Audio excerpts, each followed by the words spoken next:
do this episode on Joe Rogan. What a beautiful, amazing, compassionate, empathetic, tough, disciplined, listener, talker, Joe Rogan is.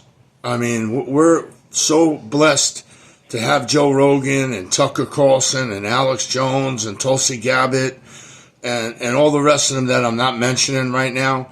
And also a shout out to the Trump family, Eric Trump, Ivanka Trump, Laura Trump, Donald Trump, Melania Trump, the First Lady. What a classy family. Barron Trump, who graduated, I think, yesterday. I think he graduated yesterday. And but I just putting this podcast out about Joe Rogan, and I just want you guys to realize there's not a lot of people like Joe Rogan in the world. I mean, you know, his show took off unbelievably. I think he has like 100 million, 200 million followers, and just this ridiculous audience, and that's amazing. I wish I had his audience. I'm jealous, but you know, but I'm not jealous. I'm glad that Joe is doing well, and he's very generous. I heard all his friends really like him. He's one of the most fantastic announcers. I watched him grow. He wasn't that good of a striking announcer in the early years of him announcing UFC, but he learned the game and he grew. And for someone who doesn't strike a lot, you know, he strikes the bag and pads a lot, but I mean, he doesn't have a ton of combat experience or yet a lot of sparring experience with full contact sparring, which enables you to kind of understand where a fighter's at, when a fighter's hurt, when a fighter's not hurt. A lot of guys are like, hurry up, get back in there, get back in there. You know, the guy's bell is rung, and, you know, they call it on Queer Street. And nothing against gay people. I wasn't trying to make a salacious comment, but that's what they used to call it, or you know, acting like you're drunk, wobbling. That's because you don't have your legs under you. Your nervous system is jolted, you know. And I wouldn't dare. I'm not trying to explain this to kiss anybody's ass, but I wouldn't dare put another human being down, no matter what place they are at life or where I feel they should be, or you know, because everyone doesn't think like I do. I can't believe the Democrats the way they think. It's unconscionable to me, to the wokeism, and I take it kind of personal. Critical race theory, reverse racism. I take really offense that people are telling people I'm racist. I'm not racist. I don't have a racist bone in my body.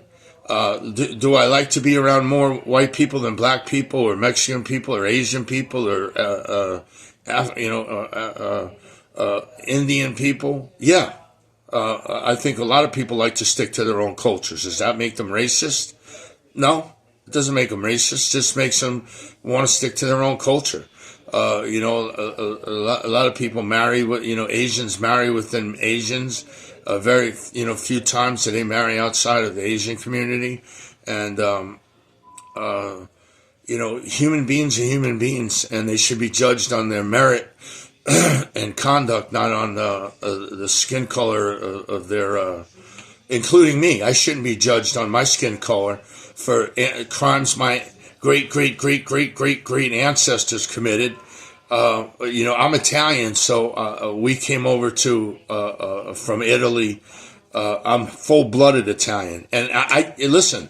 I could take Italians. I could say have the U.S. government is prejudiced against Italian Americans, because when you go to check a box to say, are you Caucasian, are you Hispanic or non-Hispanic?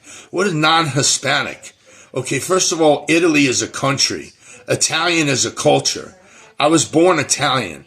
I have Italians on both sides of my genealogy. My mother, my father, my aunt, my uncles, my grandfathers, both of them Italian, full-blooded Italian. Grandmothers, both of them full-blooded Italians, original grandmother. The second grandmother my grandfather married after my grandmother passed away, she wasn't Italian, but that wasn't the first genealogy of our tree line. So I don't see any boxes for Italians, yet, do I think that's a little racist? In a way, kind of. Imagine if they didn't check a box for Afro Americans or Black Americans. Just counted them as non-Hispanic. I think they'd have a problem with that, just like I have a problem with critical race theory and diversity, equity, inclusion. Because I don't care if all the airline pilots are all Indian or all Asian. Or all black. I could care less. As long as they could fly that plane and safely get me from point A to point B, and do it at the best of their ability and the best that could be done in the human race, that's what I'm happy about, And I think everybody should be happy about that. Do I think everybody has it equal? No, everybody does not have it equal. I grew up in a black project, and I grew up in a neighborhood that was, not filled with white people as I grew up in some parts of my life, and not in my full life, but a part of my life. So I understand what it's like to, go to schools that are predominantly different ethnicity as you, and it's difficult, man. It's difficult for anybody that's in, but it's more accepted today than ever before. But I do believe that if you have faith in God, God can take you from any place in life. And then if he doesn't take you to great heights, like I didn't get taken to great heights. I always thought, I'd make it as a heavyweight boxer or I'd make it as an actor. I didn't make it as either. Was my life a failure? In a way it was. I did drugs. I got addicted to drugs. I mean, addicted to them, then one day I woke up and God took the addiction away from me and led me to places that my addiction, just was perfect for me, perfect living situation for me. And now I have a new life podcast, and I love the podcast. I love to talk, and I love to, I consider myself well researched on an abundance of subjects that other people possibly aren't, well researched on. And, I could see behind the scenes when a lot of people can't see behind the scenes.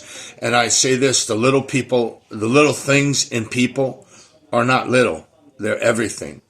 I guess that might be just wanting to say that how beautiful Joe Rogan is, and how much I appreciate him, and Tucker Carlson, and Tulsi Gabbard, and Kristi Noem. Even though Kristi Noem shot her dog, so what? Stuff happens. I'm not saying so what. It was a puppy. Maybe she shouldn't have done that. So everybody's done the stuff they shouldn't have done. Don't. If you're without sin, cast the first stone on her. She's a great governor. And she's kept the state free. So look at her accomplishments over her one stupid act of recklessness that I'm sure she feels at this point. If she could have took that back, she would have walked that back. But, it's out there, and it doesn't define her. It's not who Kristi Noem is. Kristi Noem is a beautiful human being and a beautiful governor and a strong person. A strong person that could deal with, sharks. And politicians are sharks, man. And she's up there among the best of them and could deal with the best of them. So that's all I want to say for this video. Thank you, guys. And God bless you. Please like and subscribe. That helps me. And please comment on my videos. I love when you comment. I love reading comments. Thank you so much. God bless you guys. Have a good